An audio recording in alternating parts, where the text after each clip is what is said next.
Ito yung huli ko kagabi. Isang magandang size na talakitok. Yan.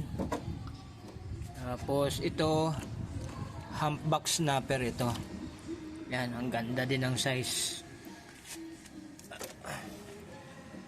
Ayan. Tsaka ito yun, ito mga emperor fish. Kung tawagin dito ay maputi. Yan. Ito, nakahuli din ako ng lapu-lapu na orange. Ayan. Tapos ito,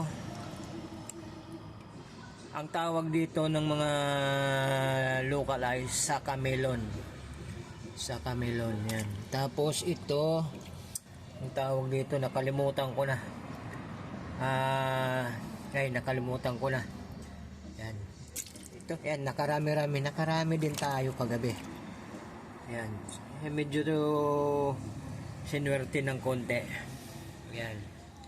Tapos, itong talakitok, titimbangin natin. And ito guys, titimbangin ko lang yung talakitok.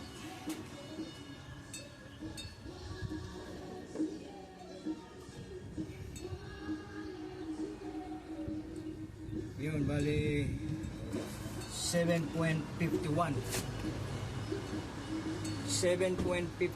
pounds. So mayroon nang nag-message, bibilhin niya daw. Ayan. Tapos ito yung humpback snapper, may bibili na rin ito, nag-message na rin. Yung mga maputi na lang.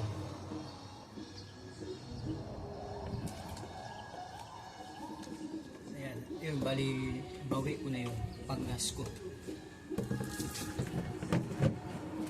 Bawi ko na yung panggas, tapos nakakuha na, may pag-ulam na rin.